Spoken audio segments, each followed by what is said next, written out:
Assalamualaikum warahmatullahi wabarakatuh. Perkenalkan, nama saya Ulma Dusari, saya dari kelas 11-1. Jadi di video ini saya akan memaparkan materi yaitu sistem syaraf.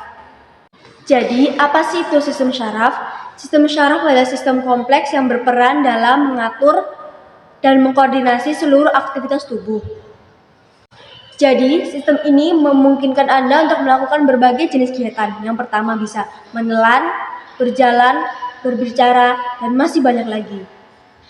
Lanjut pada bagian-bagian syaraf. Yang pertama adalah otak.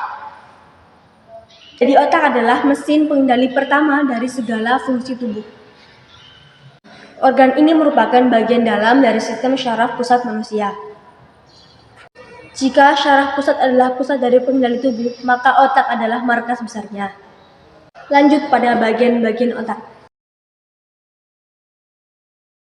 Yang pertama, otak kiri. Yang kedua, otak besar.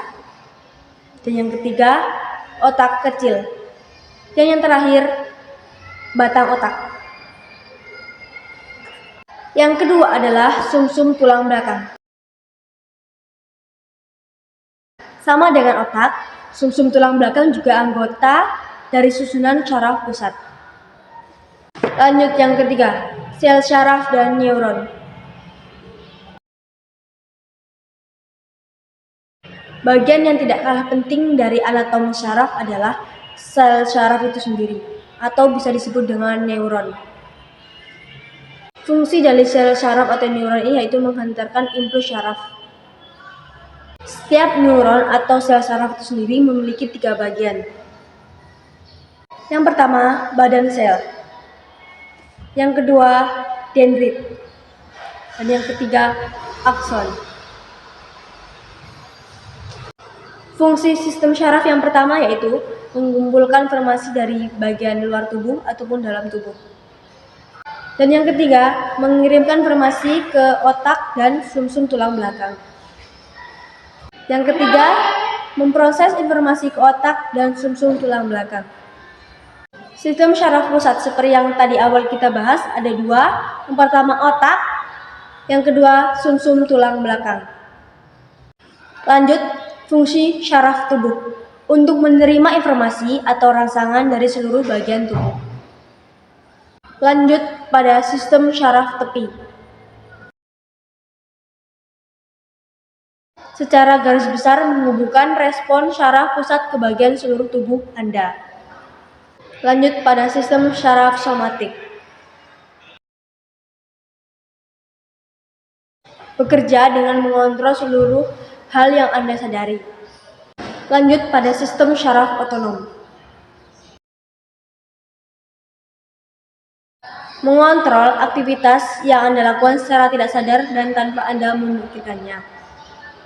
Sistem ini terus-menerus aktif untuk mengatur berbagai aktivitas, contohnya seperti yang pertama, bernafas, dan yang kedua, detak jantung. Jadi, dapat disimpulkan untuk somatik sadar dan untuk anatomi tidak sadar. Lanjut, gangguan-gangguan pada sistem syaraf. Yang pertama, migrain. Yang kedua, amnesia. Yang ketiga, gagal otak. Yang keempat, epilepsi. Yang kelima, meningitis.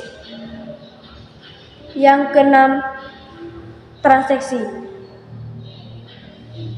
Dan yang ketujuh terakhir, autisme.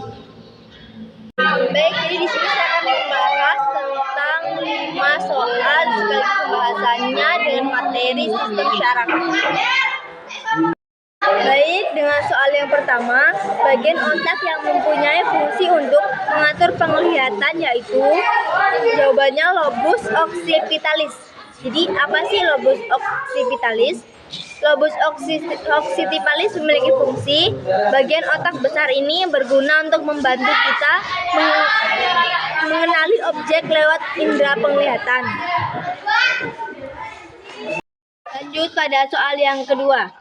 Yang dinamakan dengan unit terkecil sistem syaraf adalah, jadi jawabannya neuron. Neuron itu sendiri adalah Unit struktural yang fungsional dari sistem syaraf.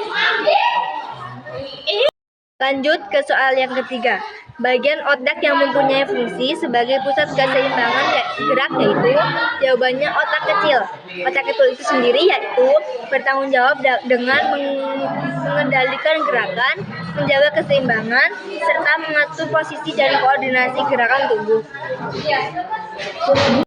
Lanjut pada soal keempat, yaitu penyakit yang terkait dengan mengganggu sistem syaraf adalah jawabannya migrain. Ini sama seperti tadi materi saya, migrain adalah salah satu penyakit yang terkait dengan gangguan sistem syaraf. Itu tadi penjabaran materi dari materi sistem syaraf. Saya, Ulma Dulisari, dari kelas 11 Peminatan Biologi 2, pamit undur diri. Wassalamualaikum warahmatullahi wabarakatuh.